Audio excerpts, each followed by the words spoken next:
Very, very excited to be together to think about and talk about how the media has shaped our understanding of what happened on October 7th and everything that has happened since then. We're going to be hearing from some incredible experts this evening, but the first people that I want you to hear from is one another. So I have a question I'm going to pose and ask you to turn to somebody sitting near you, preferably somebody that you don't know quite as well.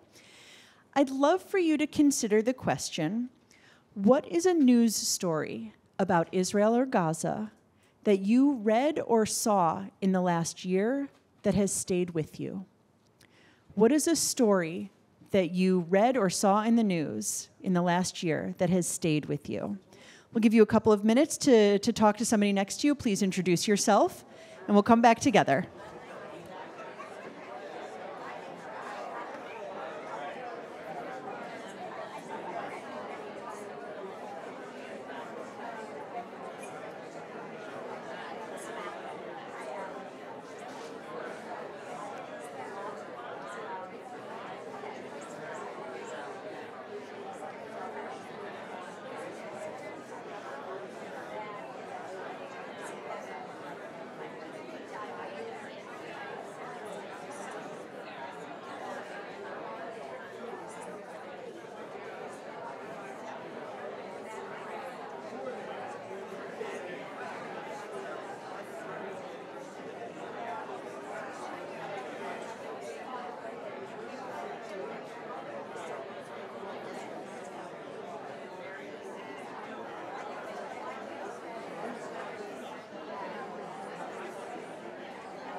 I think so too. And all three of you can come down. I asked the relational question.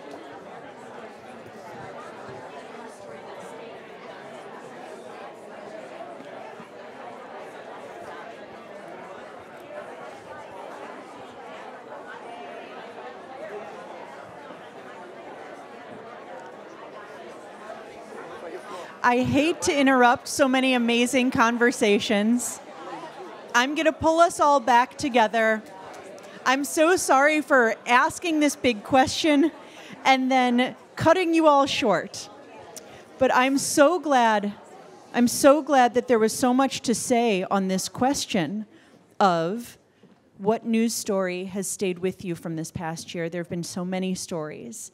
And so I'm really grateful to you for sharing that with your neighbors and other members of this community. To help us all understand better what has happened this past year, we have tonight an incredible panel. It's my pleasure to introduce our moderator and our organizer of tonight's panel. Jane Eisner is a journalist, an educator, a nonprofit leader, a consultant, and a public speaker. She was the first woman to hold the position of editor-in-chief at The Forward, America's foremost Jewish news organization. She expanded The Forward's digital reach. She led The Forward to numerous awards, including for her own editorials, over more than 10 years on their staff. In terms of our conversation tonight, it's also important to note that she has interviewed both President Reuven Rivlin of Israel and Prime Minister Benjamin Netanyahu. Jane has most recently served as Director of Academic Affairs at the Graduate School of Journalism at Columbia University, overseeing their Master of Arts program. Earlier in her career, she worked for the Philadelphia Inquirer and has also served as Vice President of the National Constitution Center. She has taught at Wesleyan University and the University of Pennsylvania. She has contributed to many publications, including the New York Times, the Washington Post's Book World, the Atlantic, Time, NPR, and many more. Jane and I started talking about this program last summer when we were introduced, after we were introduced by Morris Vogel, who's here and we're deeply appreciative to. We started thinking about what stories hadn't yet been told as we explore the legacy and the impact of October 7th on our lives and our world. This is a story we hadn't yet told, so I'm grateful to Jane and our panelists for telling the story tonight. Thank you. Thank you. Welcome, everyone. I think you need the mic. I do. There you go. You're on. Thank you. Can you hear me now? Great. I want to thank the people here at Central who do just an amazing job of putting on a program, and especially to Rabbi Sarah Berman, whose commitment to civic dialogue is really inspiring.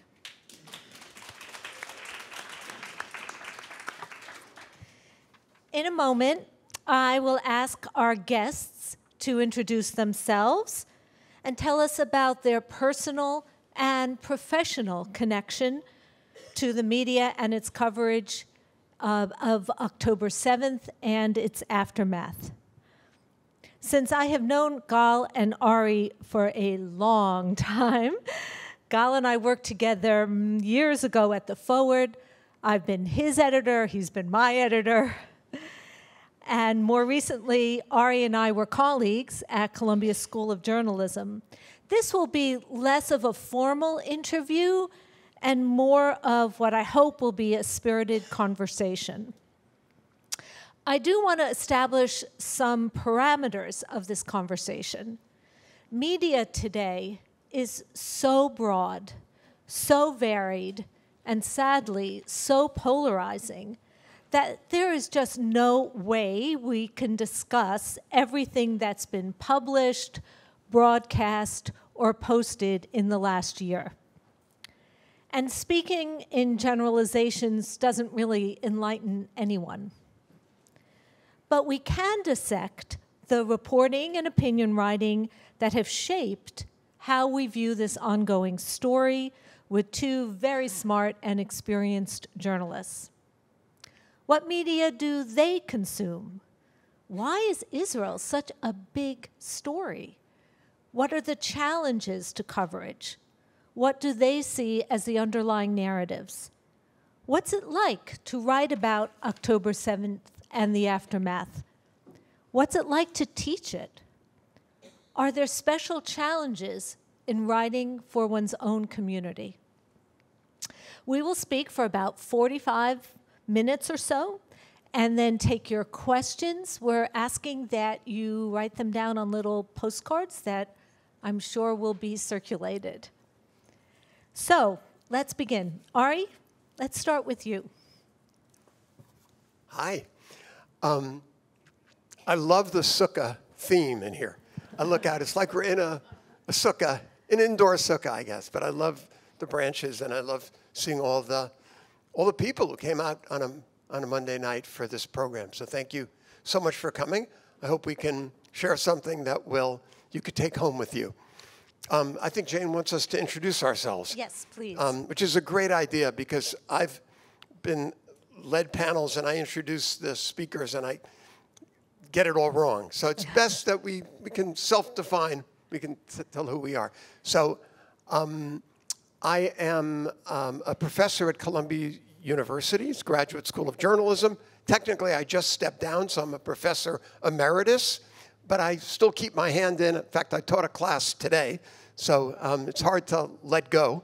But I have a specialty in religion writing, And for the last 30 years, I've taught a class called Covering Religion. It's about religious diversity and training journalists to write about religion with sensitivity and intelligence and without stereotypes. The last few years, I've focused my teaching on Israel and the Palestinian territories and the conflict there, trying to tease out the religion element rather than the political element. And the last 6 years, I've taught with a Palestinian Christian whose name is Greg Khalil. And we have taken 3 classes to Israel and the territories. And it's enabled me to have a perspective of this conflict that's broader than my own.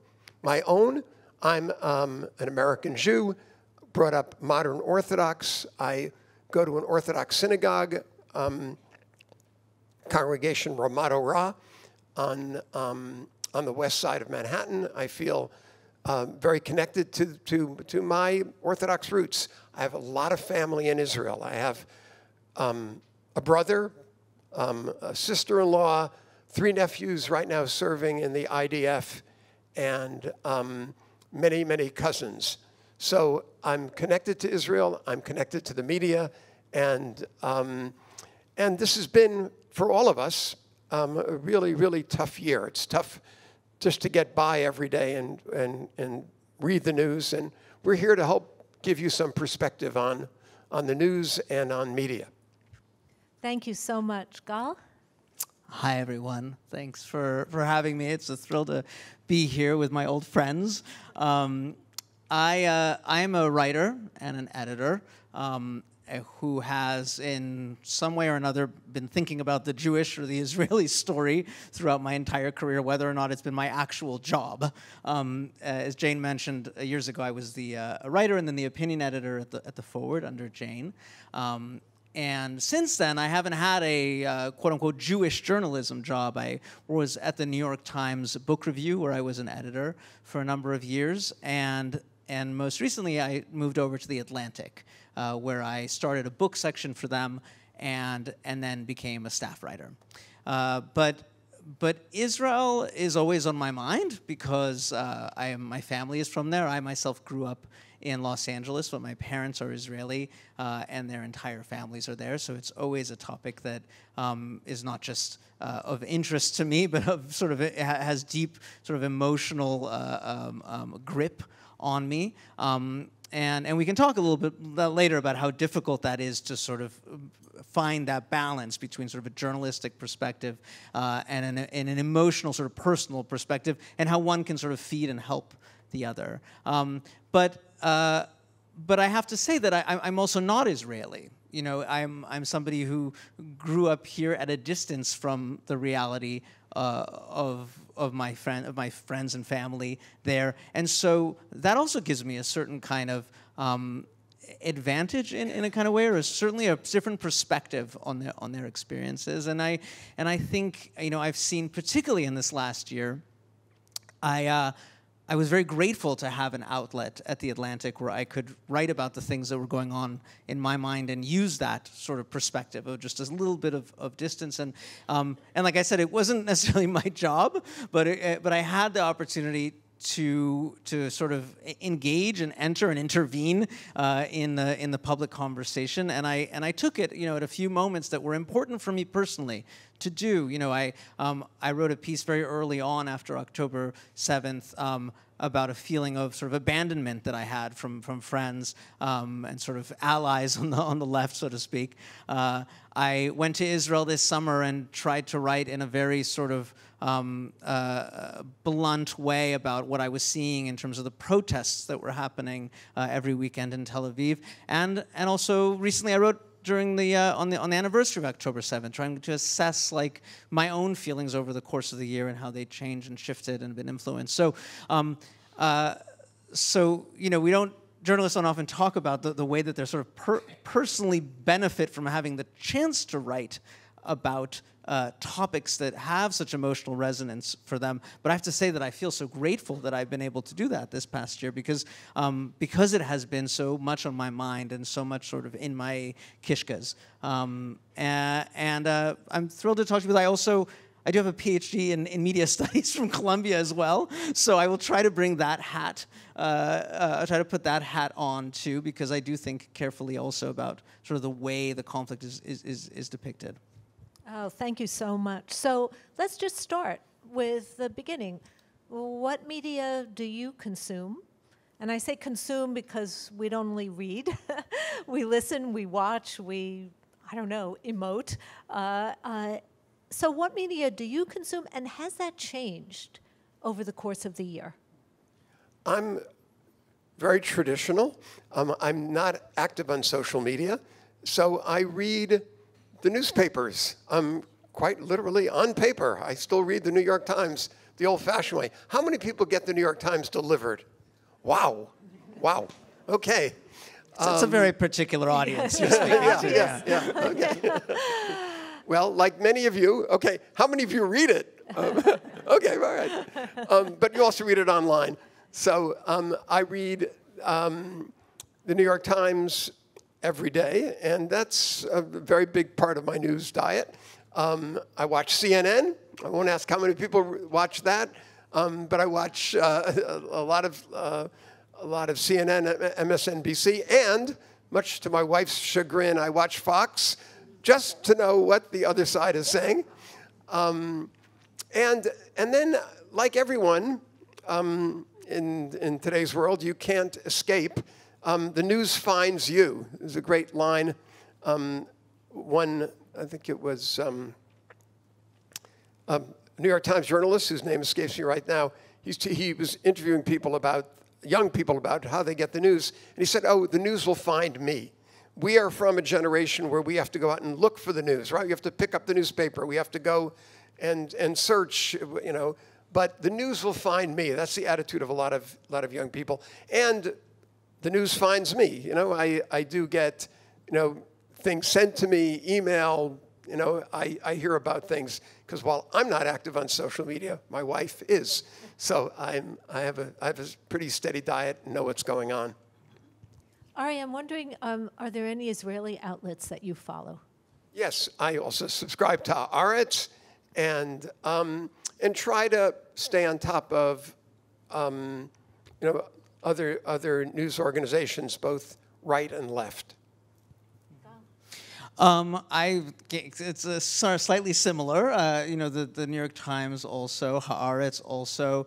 I'd say that there are other ways, though, that sort of news leaks in and affects the way, I think, podcasts, for example, when I think about I guess this is the New York Times, but the influence of like the Ezra Klein's podcasts over the past year, and the way his conversations with people involved on either the Israeli or the Palestinian side have punctuated for me, many particular moments. But social media has played an extremely influential role over the past year in shaping how people see what's happening there. And I feel like I had a sort of revelatory moment early on when the protests really began in earnest, and I saw the sort of emotional engagement of young people. And I have to say that I didn't quite understand it at first. I mean, I understand a young person's propensity to protest. I understood the issues involved. I understood sort of how they were seeing the conflict. But I didn't get the emotion until I went on TikTok at the behest of my 15-year-old. And if you go on TikTok, which I'm not going to ask people to raise their hands to say who's been on TikTok, who's on TikTok, but there we go, we have a TikToker there.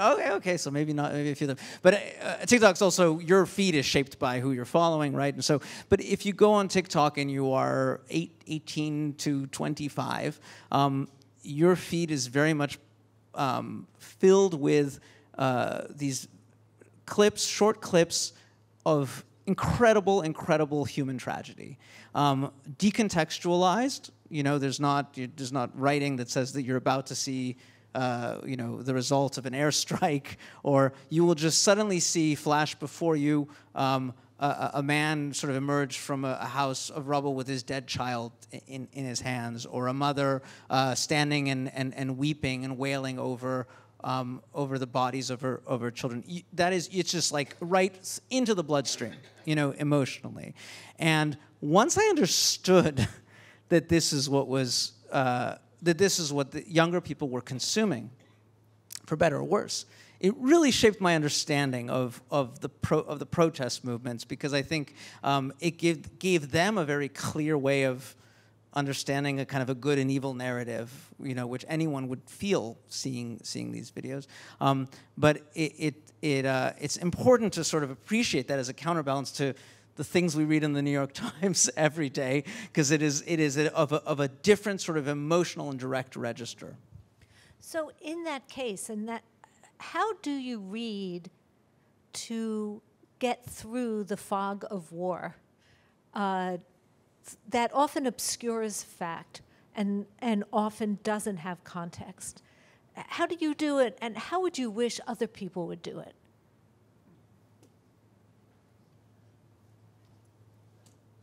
Well, it's interesting. When I gave my own bio, I left out of the fact that I worked at the New York Times for 20 years before I came to Columbia. And it's funny. It's that, like, the distance of being of having a second career. Because I had one career as a reporter and then another career as a teacher.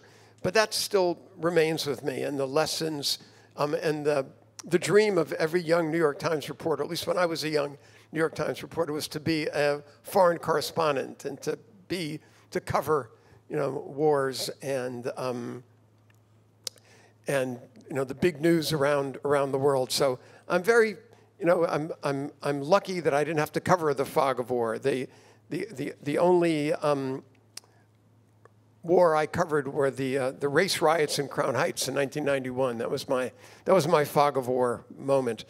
But how do I get through that? I mean, I think there's still a story to tell, and we have to find the data, the facts, the news. We have to make it relevant to people. We have to touch people, and we have a responsibility to our readers and to the people at the front. The people who are living the war. So I think telling their story is what I find most compelling, and the stories that I want to read, really are nuanced and come from both sides and have and help fill out what's going on for me. Yeah, I think I have a similar answer, which is that the granularity of human experience, trying to get down really on the ground, but then also like context, always trying to understand the historical roots of things, always trying to place things in bigger frames. As you were talking, I was thinking of just a piece the other day that the New York Times did after Sinwar was killed, the head of Hamas in Gaza, and there was a piece about deterrence and why deterrence has been so important throughout Israeli history, that rooted it in Zev Jabotinsky, an early revisionist leader, and his notion that Israel needed to basically be so powerful that its existence would never be questioned. And so, anyways, I mention that because it was such a great piece of sort of, it wasn't new to me necessarily, but it was great added information for something that was like a bolt from the sky, I think, for most readers. And as a journalist, as a reader, and as somebody doing journalism, both being able to zoom in and then zoom out is really important in terms of cutting through that fog, I think. I agree. I thought that piece was so smart. So why do you think Israel is such a big story? I mean, yes, for the New York Times, it's a New York paper, still maybe, but there's no doubt that this conflict, and more than that, Israeli politics, Israel for the last many decades, tends to dominate the news. I was on the foreign desk of the Philadelphia Inquirer, and we used to have a joke that if you wrote about the three I's you got on the front page, Israel, Ireland, and Italy. Partly that was because Philadelphia Inquirer readers were Jewish, Irish, and Italian. I would venture to say Ireland and Italy have fallen off, but Israel has not. So what do you think accounts for it? I would say mayors of New York, if you were running for mayor of New York, you had to go to those three countries. Yes. I mean, because you couldn't get elected. I don't think that's true today, but you had to go to Israel, Italy, and Ireland. 30 years ago, Tom Friedman wrote a great book called From Beirut to Jerusalem. I see people shaking their heads. He has a chapter there called Why Israel? I mean, raising Jane's question, or echoing Jane's question of why is this such a big story? It can't just be because there are a lot of Jews in New York. It can't just be because it's a war, and there's there are wars in a lot of places. Why Israel? And I'll start, but I'm sure Jane and Gal will have other reasons. But I'll start with $3.5 billion a year that the United States gives to Israel. It's the largest foreign aid recipient. And Americans, let's say, perhaps want to know what's going on in that country. That's one reason. It's kind of a financial reason, but it's much more than that. Of course, it's also an emotional reason. We have an attachment. We in the West have an attachment to the Bible and to the stories of the Bible. And places like Jerusalem and Bethlehem and Nazareth have resonance, much more than places much more than Khartoum, right? Or much more than Buenos Aires, right? These are places that are mystical, and that the master story of the Bible is where the story unfolds. Jews gave the world the 10 Commandments, right? We consider ourselves the chosen people. I went to synagogue this morning, and I said, Asher bachar banu mikol ha'amim, right? You chose us. That's part of our liturgy. I think it's in the Reformed liturgy too. Well, I could be corrected. But we see ourselves as special, as chosen, and perhaps it's okay to say, well, are we living up to that chosenness? Are we living up to the 10 Commandments? Another point that Tom Friedman makes. I even wrote them down because they're so good. There are, the other reason is that's a great place for reporters. Why is there so much news out of Jerusalem? Because where would you want to be? In Damascus, in Cairo, if you were a journalist? It's a great place to live, and a great place where you have access, and you're safe, and you can go to the front in the morning and be home for dinner, right? There aren't too many places on earth where you can do that. So those are some of the reasons why Israel is such a compelling story. I'll just say, as a shul goer, I am, and especially when I was younger and I worked at the New York Times, I couldn't go to shul without somebody saying, why is the New York Times so anti-Israel? When a Jew gets indicted, it's on page 1. If a non-Jew gets indicted, it's in the back of the paper. If a Palestinian is killed, it's on page 1. If an Israeli is killed, nobody gets attention. Of course, that's another media culture of front page and back page. All that's gone away now. But I know the obsession with Jews, especially about the New York Times. It's the newspaper that Jews love and hate at the same time.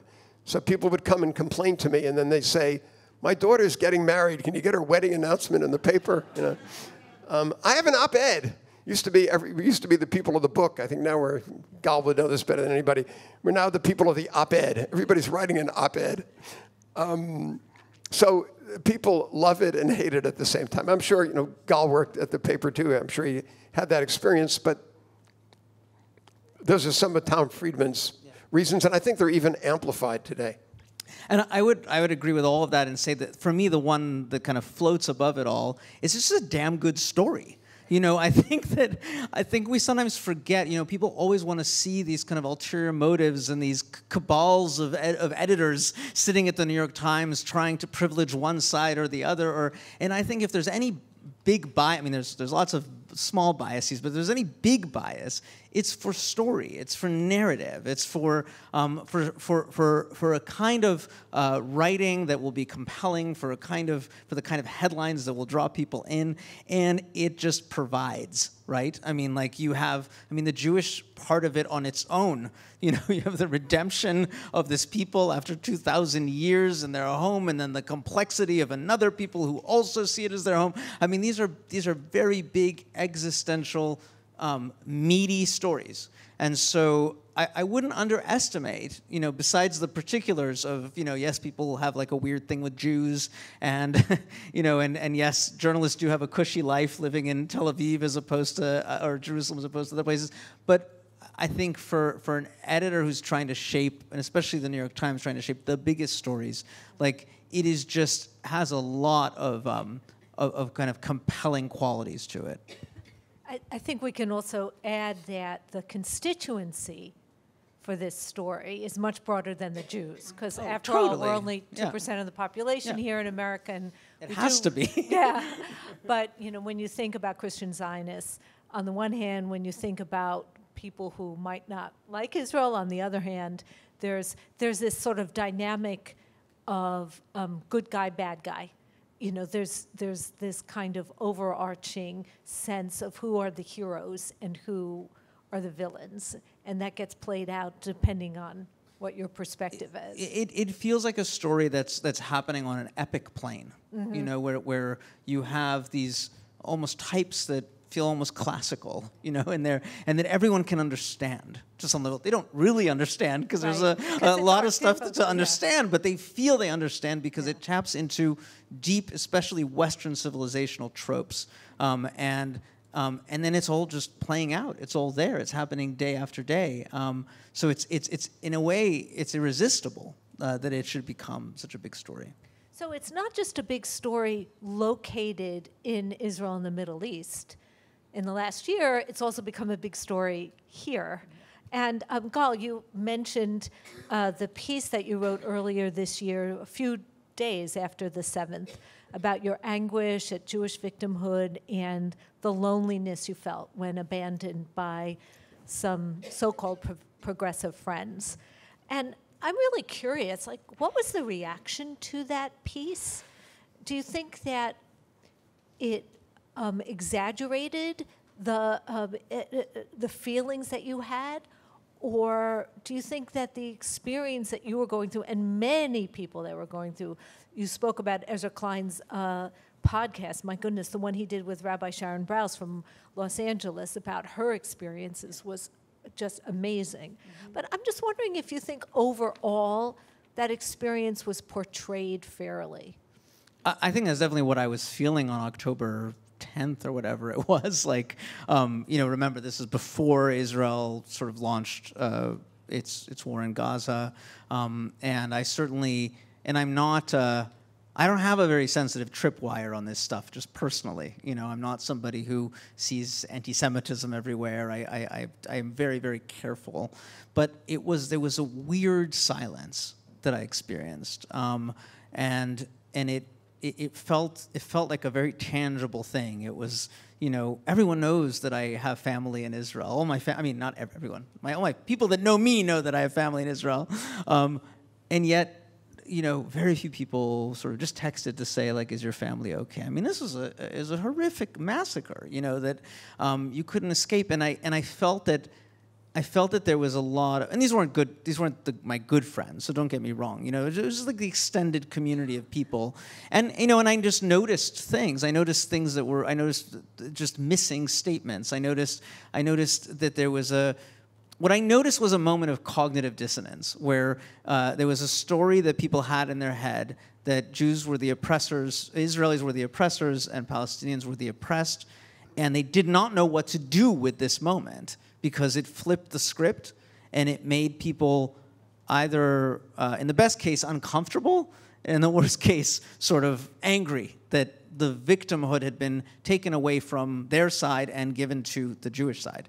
And I could feel that, and I felt like I had to sort of write into it in a personal way, because in every other circumstance that I could imagine politically for myself, these were people who shared humanistic values that I have, universalist values that I have, of caring when I would hear about any child who had been killed, or an old person an elderly person being kidnapped, that I couldn't understand. It felt like I had my own moment of cognitive dissonance and it left me with a horrible feeling and a horrible conclusion that they weren't really seeing the value of Jewish lives in that moment, that they were somehow obscured from that, which is, again, a weird place for me to get to, because that did not feel like natural. I'm not somebody who screams from the rooftops. And as a journalist, I also felt uncomfortable because I was speaking from a very personal place. And in terms of the reaction, I was ready for people to be angry with me. And instead, to my great gratification, I got tons, and I mean maybe more than anything I've written in recent years, reaction from people who said, thank you for saying that. That's how I felt. Or college students saying, I really, suddenly I feel uncomfortable in my dorm room, and I was able to read your piece, and it made me feel like not alone.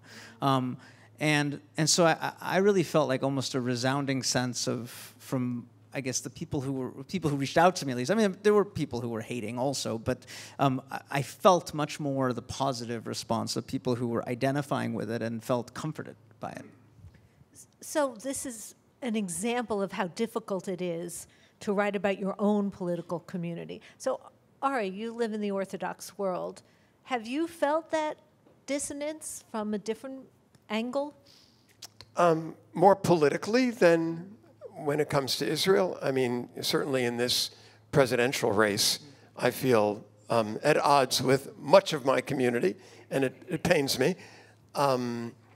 I did want to add, though, because I was going through my news diet. I also read The Atlantic and love The Atlantic, and especially Gal's work, and that piece also was very important because I was feeling some of the same things. But I'm used to feeling a little isolated in the Orthodox world. I mean, I go to an Orthodox synagogue on the Upper West Side, so there are no Trump signs or Trump buttons. There was one guy who had a MAGA hat, and the question is, could he get an aliyah while wearing his MAGA hat? And there were people who were trying to get him to take it off. It was a whole fight, not in my shul, but in another Orthodox shul that I know of. And so yes, there's I'm at odds, but I might as well add that I also teach at Columbia University, where I'm at odds with a lot of the faculty and a lot of the students who feel very differently than me. I have done my best to teach my students a deeper understanding of what's going on and the complexity of the Israel issue. And I could talk a bit about that because I work, as I said earlier, with a Palestinian Christian, and we've been in the classroom for 6 years. We have a really good relationship. We've traveled to Israel. I've been to the West Bank to meet his family. He's been to the settlements to meet my family.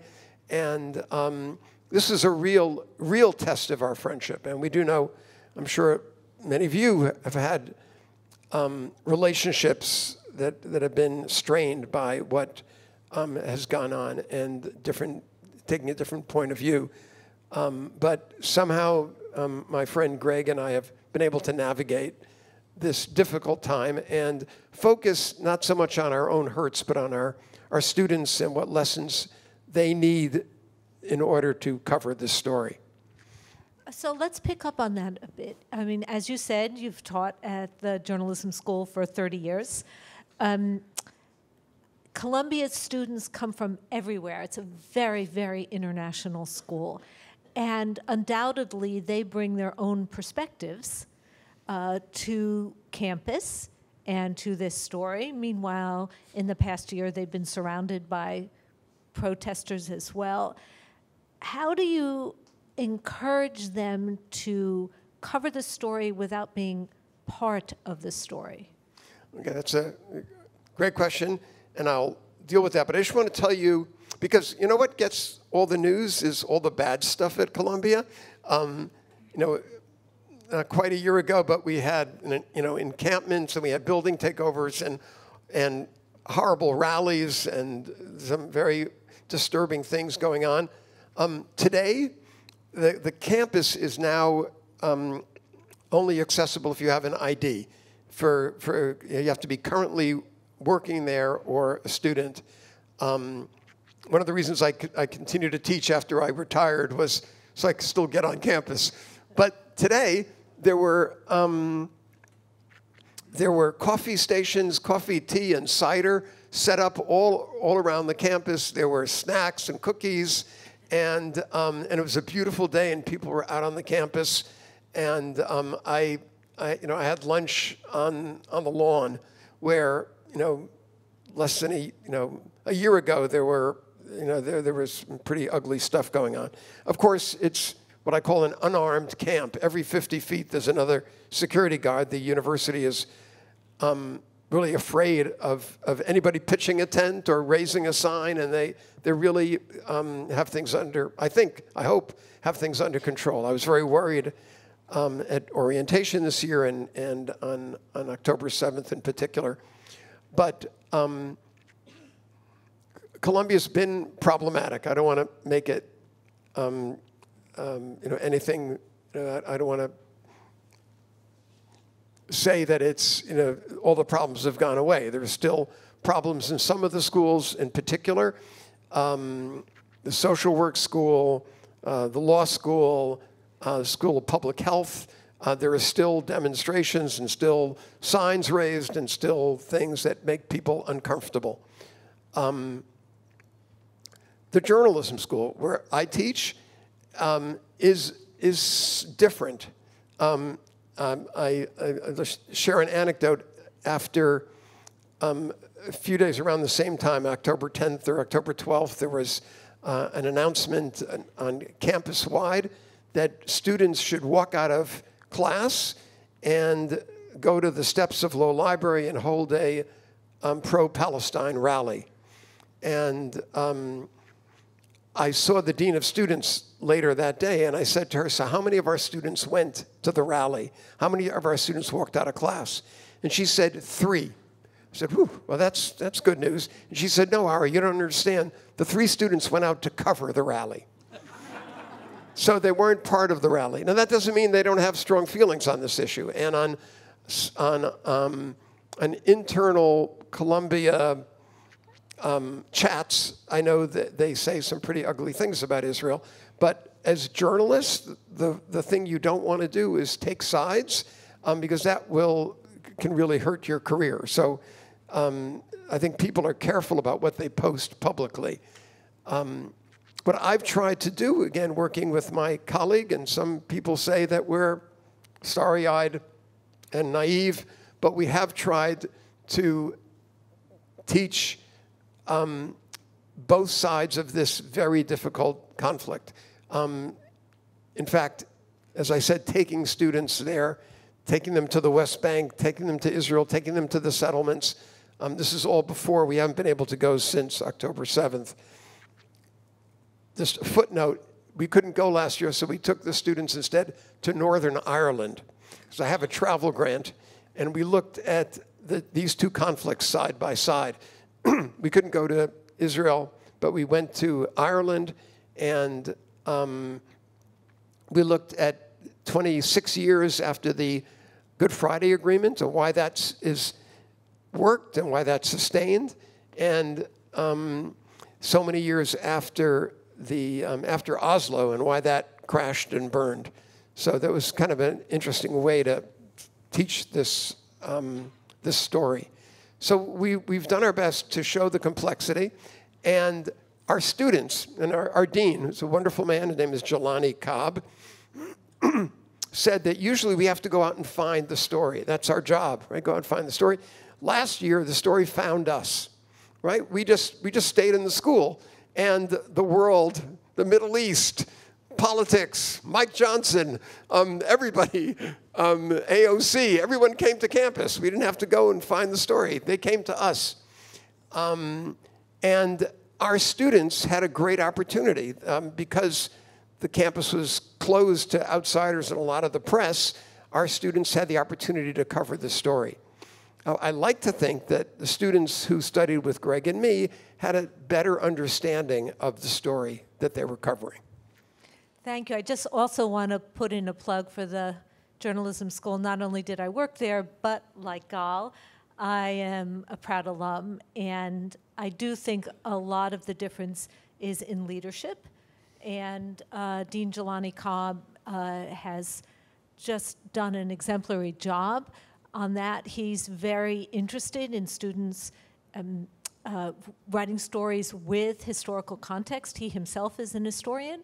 And a few weeks ago, I moderated another program there with an Israeli academic and a Palestinian academic. And it was fascinating. And just for the students, it wasn't for the whole campus. But I think it was a testament to the approach that the school is taking to engage in this kind of very serious conversation, hopefully also allowing students to have more understanding of the broader picture. That said, I think there's another challenge in covering this conflict, and that is that Israel has steadfastly refused to allow journalists into Gaza to see for themselves what has happened. There's no way to independently verify casualties and the human condition there. This is so unusual as to be almost rare. In war reporting, it's generally up to journalists to decide whether it's safe enough to report from Ukraine or Sudan or other places. And I'm just wondering how you think that fact has affected coverage. Gal, do you see that seeping into anything? Do readers and listeners and viewers, do they even know of that kind of restriction? I'm not sure that they do. When I think, and I'm just kind of thinking out loud, I think some of the human detail gets lost. I mean, I think we do see images, of course. I mean, we see them almost every day on the cover of the New York Times. But I sometimes miss actually those stories that tell us a little bit about how people are living through the reality that they're in right now in Gaza. I don't see that so much, you know. And it in a weird way it cuts off one part of the story because you're only seeing death. You're hearing a number, right? I mean, even the number that we see in the, you know, that rises every day in every story, which is, you know, by journalistic law gets put into the fourth paragraph, you know, which is now I think 41 or 42,000. You know, it's sort of all we know of the Palestinian experience is that number in some way, you know. I mean, occasionally it's not that there aren't stories. It just feels like an absence. And I have to believe that's because there's just not, because most journalists, if they were allowed into Gaza, those probably are the types of stories they would be doing, I imagine, that they could do that were maybe even less dangerous than some of the frontline stuff. Well, and there's no way to verify. I mean, we could speak about this more, but there's such conflicting narratives about this conflict, and the Israelis say one thing, the Palestinian Hamas ministries say another thing, and there's no way to assess. Yeah, I mean, even that number, I've gotten into heated conversations with people who are upset that it combines combatants and civilians and never distinguishes between the two, or even says that this is a combination of, at least in the Times, it doesn't say it's a combination of civilians. Yeah, usually I think it. Oh, it does? does. Okay. But there's also, you know, I mean, there's other problems with assessing the numbers because the whole infrastructure there has collapsed. Right. So, but I think this question about verification, I mean, that's what we do. We verify as journalists. And this has been very difficult. Well, I just want to make the point that foreign correspondents aren't allowed in, but there are Palestinian reporters on the ground who are filing reports, and tragically, many have been killed more than in any other conflict. So we are getting reports directly from journalists who are stringers or who are, working for, Arab language news organizations. So there is that. I mean, there's a lot of ways of getting information, looking at social media, phone calls, et cetera. Exactly, But there's not a way of trying to independently verify what's really happened. Yeah, but we are getting reports from the ground of journalists, or maybe they're not journalists, but people fleeing the different regions, or people digging through rubble and looking for bodies, and I mean, we do see those images. I mean, so it's not that it doesn't exist. I think what I was trying to say is that some of the more textured stuff doesn't happen because of, it could be even the caliber of journalists that is allowed to report from there, or that finds their way to get their images out, or that aren't doing the sorts of stories that you might see from Israel, for example. In a few minutes, we're going to open up to your questions. So if you have them, please write them on the cards and share with the staff. Please remember that we're looking for questions, not campaign statements. So it's very good. A question is something that has a question mark at the end. So that's really good to remember. You could tell she taught journalism. So I'm just wondering, both of you have been involved in Jewish media over the years, partly. Gal, because of your work at the Forward, and as you said, writing about this story. Ari, you've been so involved in the Religion News Association and other ways of mentoring Jewish journalists. And are there special challenges in covering a story like this from inside the community? Yeah. I think, and this goes back to something we were starting to talk about a bit earlier, about what is so challenging about the coverage of this conflict, is that people often see it as a zero-sum game. That if you are reporting on one side, you're not reporting on the other. I don't know. I think I may have mentioned this to you the other day, Jane, that I just recently interviewed Yuval Noah Harari, the historian philosopher. And he had a good metaphor for this. He said it's like two people who are brought into an emergency room, and everyone and they're both calling for the doctor, right? And they believe that if the doctor's attending to one person, that they have to yell louder so that their pain is like more recognized on the other side, and that the doctor's attention is limited so that they need to make their cases more. So it often feels like that, which is that if you report on tragedies that happen on one side, it's seen as somehow you are undermining the narrative of the other side. And so the particular difficulty, I think, when you're reporting for a community is they want to hear their story, and they want to hear the stories that will matter and have resonance with them.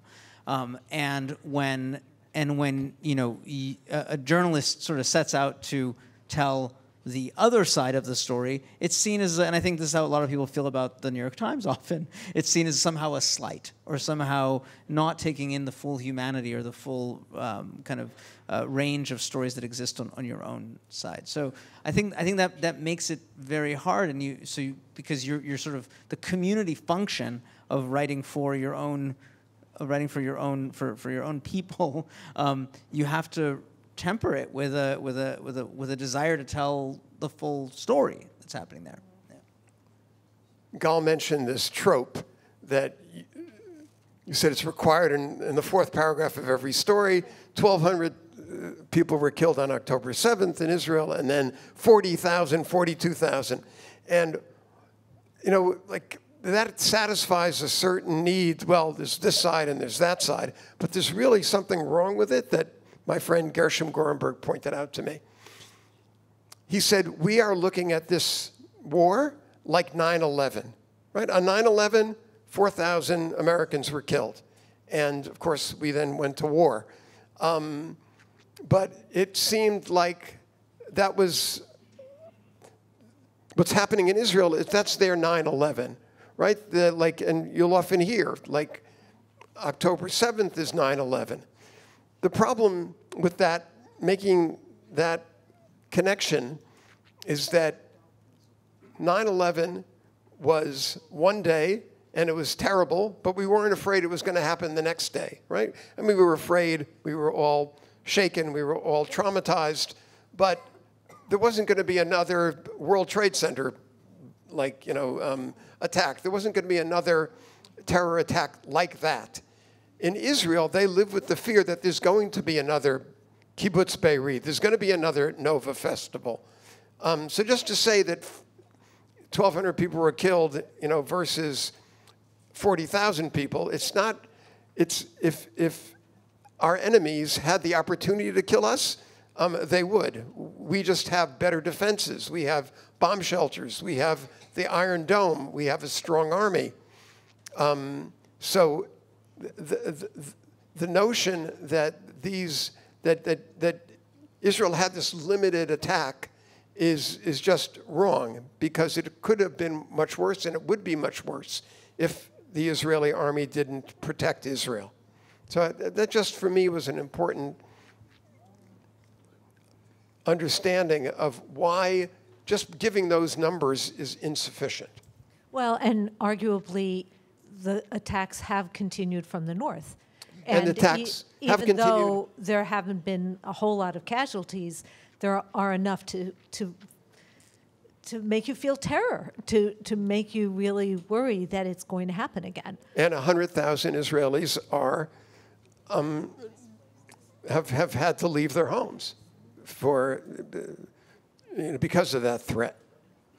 So I'm wondering, what stories do you think we get right? And I don't mean just a very specific story, because we would all say that your stories, Gal, have been absolutely wonderful. But I mean, what's an overall thread of a story, a narrative that you think we got right? And you alluded to this already a bit from your point about Gaza, but what do you think people are missing?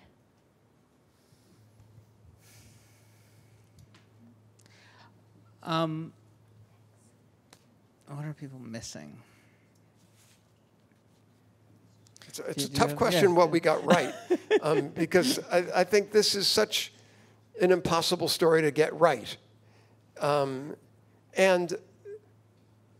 we fall into this trap of there's a Palestinian side and an Israeli side, without recognizing that there are so many different points of view on the Israeli side and on the Palestinian side, right? There were reports of people, praising the death of Sinwar, but there are also reports of people saying that his death, made him a martyr and made him, he's larger than life now. On the Israeli side, we know that there are huge demonstrations against the government. Not everybody is in favor of this war. And I think we don't get into the finer points of what's going on, because, in journalists kind of often take the easy way out. There's this side and there's that side, but within each side there are so many divisions and so many ways to proceed. Yeah, I was just thinking about this the other day after Sinwar was killed, that there were these quotes that popped up in certain articles where you would have a Gazan just thrilled that Sinwar was killed and saying, look what he did to us.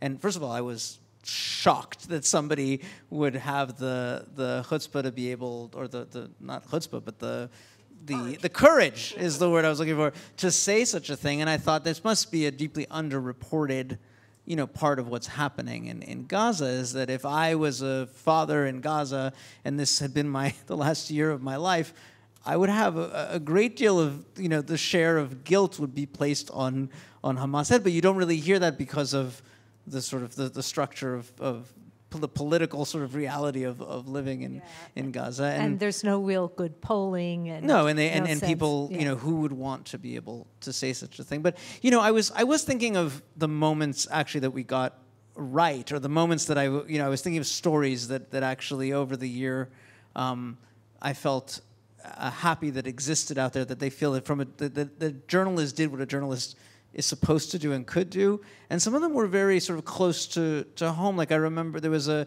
journalist named Jennifer Medina at the Times who did a story. It was like a month after October 7th, and it was one of these sort of everyday stories that we all sort of experienced in some capacity, which is a woman went on Facebook and she saw, a Jewish woman in Atlanta went on Facebook and she saw that her somebody she was connected to sort of tangentially, who'd been her child's like kindergarten teacher, had posted something very sort of anti-Israel and in a kind of a crude way. And she reached out to her. And the story was about the dialogue between these two women who talk in the story completely past each other.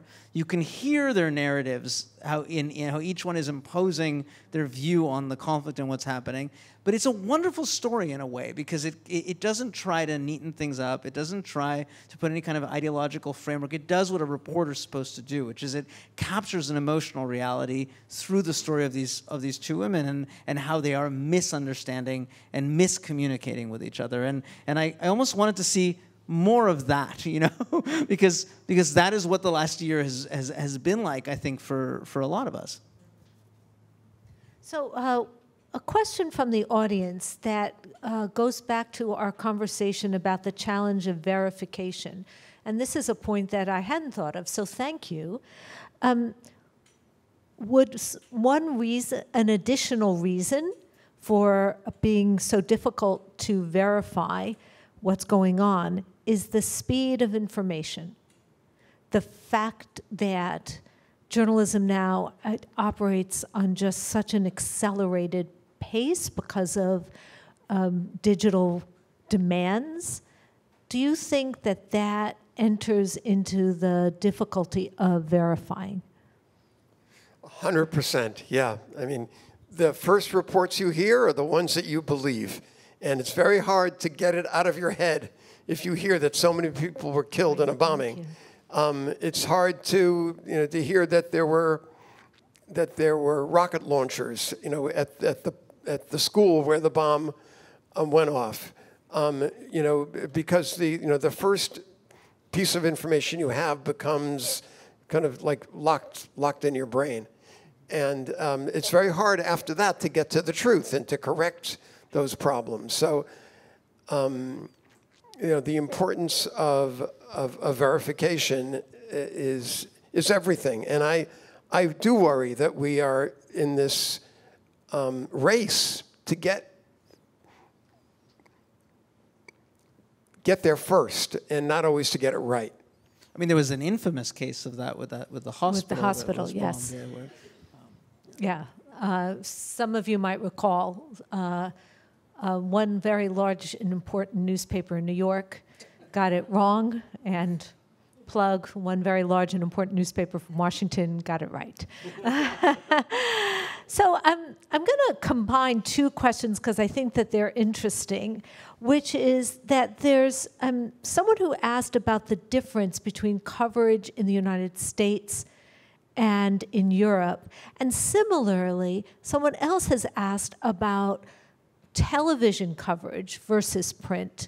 And I'm wondering if you could speak to that. I mean, you said that you look at The Guardian often, Haaretz. I mean, not so much Israel coverage, but European coverage. You watch CNN a lot. Can you speak to how our views of print journalism, and I'm assuming print also means what's online from the print news organizations, or as we say, legacy news organizations, but how might that differ from either television or also European coverage? I think it's less of a story in Europe. That's just kind of my gut. and I don't know whether they follow every,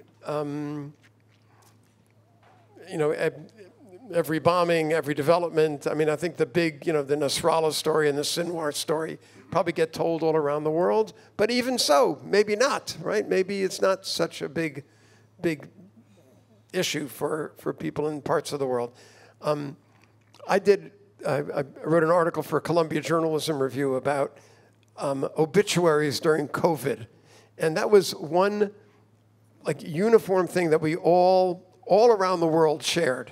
And how every news organization everywhere in the world, right? Everywhere from, Japan to Korea to Latin America to Asia, in every language, everybody had to write about death suddenly. And it was this universal story, that almost like nothing else. I don't think that Israel registers in the same way for everyone. I mean, it does obviously for this audience, it does for New York Times readers, but some people, it's not so much on their radar.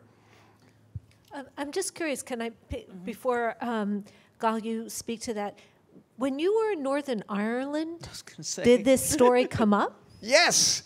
One of the reasons we went to Northern Ireland, because they are obsessed with it. Okay, that's one place, good point. One place where they do follow this story very closely. And I met with Israelis who are having a very bad time of it. And there's different factions in Northern Ireland. The loyalists, who are connected to Great Britain, tend to favor the Israelis, and the IRA people tend to favor the Palestinians. The Palestinian cause is growing there, but you go to the what they call the peace wall in Belfast, and there are, on one side there are Israeli flags, and on the other side there are Palestinian flags. So they do identify, part of it is a reaction to colonialism and what they see, Great Britain as the oppressor. They see Israel as an oppressor. It is a big story in Northern Ireland. Yeah. That's interesting. I actually think, I would disagree, I think, with Ari, that I think in Europe in general, it is a big story, but it's a different story than the story we're hearing here. It's a story about Palestinians. It's a story that's more, if you think when you open up the New York Times every day that it's too both sidery, or it's too much telling the Palestinian side. Look at El País or Le Monde. It is a story of oppression, pure and simple. And that's been from my dabbling. And it reflects, I think, the sentiments. If you go to a place like Denmark, the one exception Europe might be, of all places, Germany. Yes.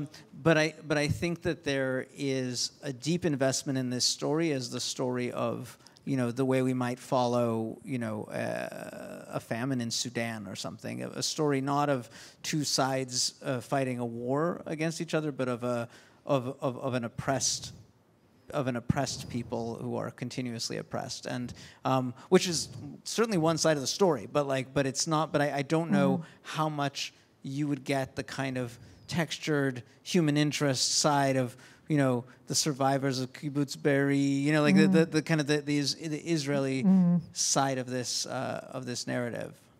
And how about television? Just in general. Yeah, I'm not a TV watcher, full disclosure, sorry, only in the gym. But you said you watch CNN, Gal. I don't know if you have a regular diet, but I'm just sort of wondering how you think at least some television outlets have covered this story.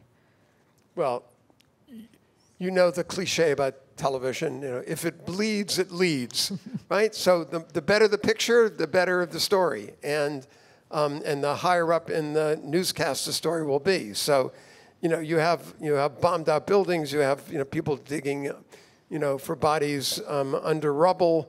That's going to be a big story. And at the same time, the way that even local outlets, the local CBS and WABC, affiliates send correspondents to Israel when there's big news. They know that New Yorkers anyway want to read this, or want to follow these developments. But is it a big story? I think it's a big story for TV. For a lot of the same reasons that Tom Friedman outlined 30 years ago. Gal, do you? Yeah, I mean, I think I don't watch an enormous amount of TV, but I think it probably suffers from the same problems that all news suffers from on TV, which is not enough room for context, and you're not going to have the Jabotinsky deterrence story on television, right? And a medium that's shaped by sensationalism and images and needs them, personalities needs them to hold attention. On the other hand, I've had, and I'm thinking now, in the last year, just seeing interviews with people sharing their personal stories, which is something that TV can do very well, that doesn't get quite captured always so well in print. This is an incredibly emotional and personal story for all the players involved, and so I've seen some pretty evocative sort of displays of that on television. So I'm going to just expand on one question that came from the audience.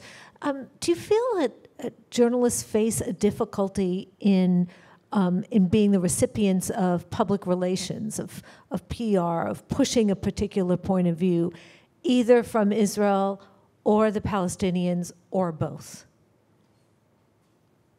One of the reasons I left the New York Times, and I see some other New York Times veterans here, was that I would go out to lunch and I'd come back and there'd be 30 PR people left messages on my phone.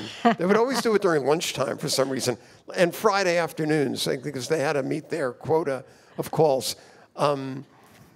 But of course, there's a huge effort to influence journalists on both sides of this story.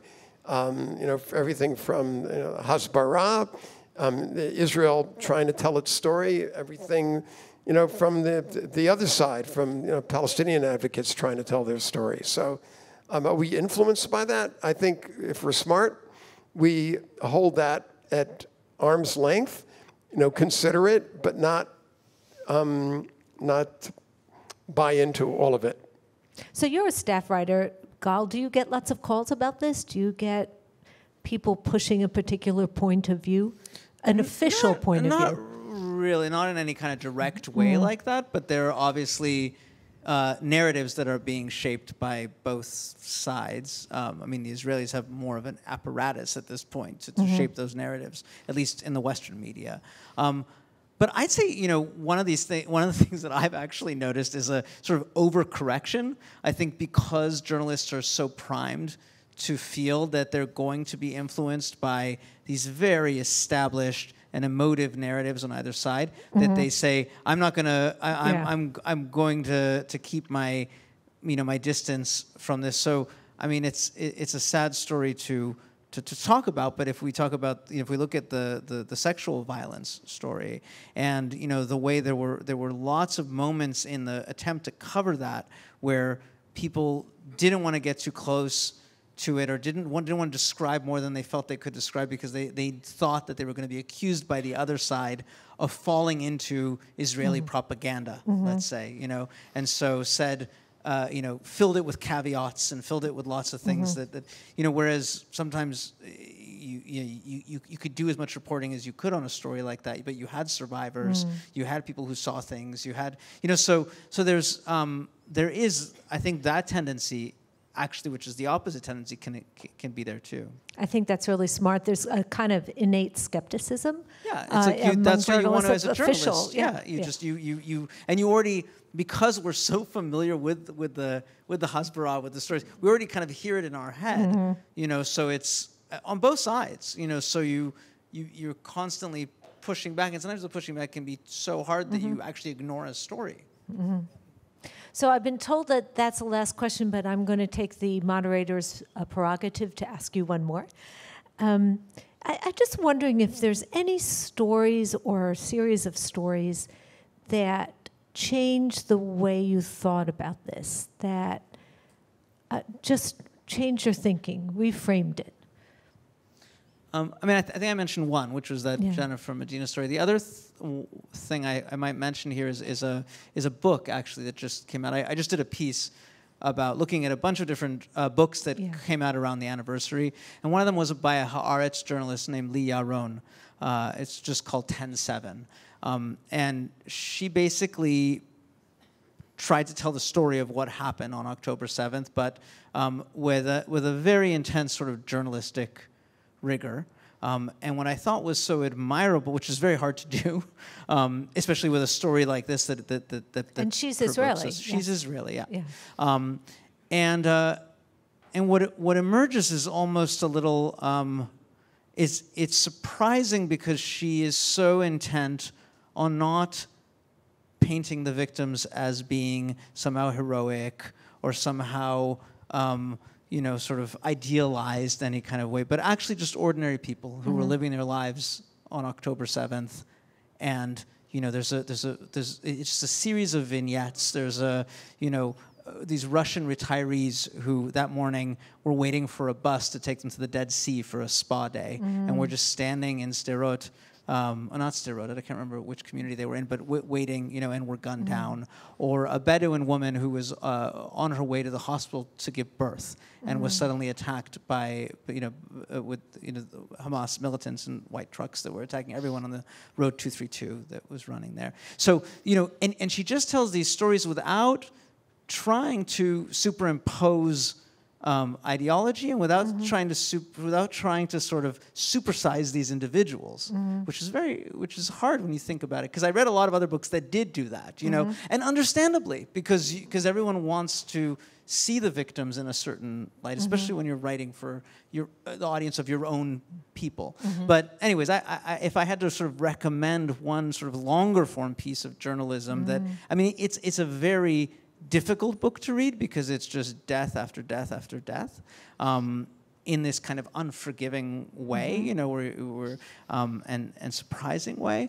But I thought if we're going to begin to try to grasp and capture what actually happened, we have to do it with sort of eyes wide open and just sort of try to strip away all those other layers that kind of get put on top of reality. Oh, thank you. Ari? Rather than refer to a piece of journalism, because I can't think of anything, I would refer to a relationship. This, I mentioned a few times my Palestinian teaching partner. And before October 7th, we were in Israel. And as I said, we traveled together. And we were in Bethlehem. And he said, I have 100 cousins here in Beit Sahur, in the village next to Bethlehem. And it suddenly hit me, because I said, I have 100 cousins over there in the settlements. And I easily have 100 cousins, and he has 100 cousins. And I felt, I know how much I love my cousins, how much I care about them, how much I care about their welfare. And I could understand that he has feelings about his relatives. That, for me, was just a moment, and I know there are people on both sides, but I know what keeps me awake at night, and now I know what keeps him awake at night. So that having that perspective of someone else, and while maintaining your own, is very important to me. I thought Jane was going to ask another question because we had prepared for it, so I have to use this line because I really like it. Like, unless you're going to ask us about optimism, like, do you have any optimism? So I actually called my friend Greg today. I did homework. I called my friend Gershom Gorenberg, and then I called Greg Khalil, and I said, tell me something optimistic. And Greg lost his father. His father was a professor, a scientist who had left Palestine in, I think in the 1950s. And he said, my father used to say, seek peace and pursue it, right? And we all know that, Bakei Shalom V'Radfeu, right? You know, seek peace and pursue it. And he said, seek peace and pursue it even when it's impossible. And we're at such an impossible moment. I have such despair about what's going on. I keep thinking, it's going to end, right? It's going to end. They got Nasrallah. It's going to end. They got Sinwar. It's going to end. And we keep waking up, and it's a nightmare. I think we're locked in a nightmare. And I think we have to seek peace even when it's impossible. Well, thank you. That seems like a really wonderful note to end on. Please join me in thanking Gal Beckerman and Ari Goldman for this extraordinary conversation, and thank you, Rabbi Berman, for helping us to organize it. And we have another one of these conversations coming up in early December. You'll tell us about it? We're so grateful that all of you turned out this evening. We'd like to invite you back for 2 additional programs that are coming up. On December 2nd, we will be discussing the media and the American presidential election. Again, moderated by Jane with 2 new guests. I also want to invite you back in January when Lee Yaron, the author of The Stories of October 7th, will be speaking with our community and sharing some of those stories and her new book with us. We'll include all of this information in the follow-up email tomorrow. Thank you all, and thank you for the extraordinarily thoughtful experience this evening.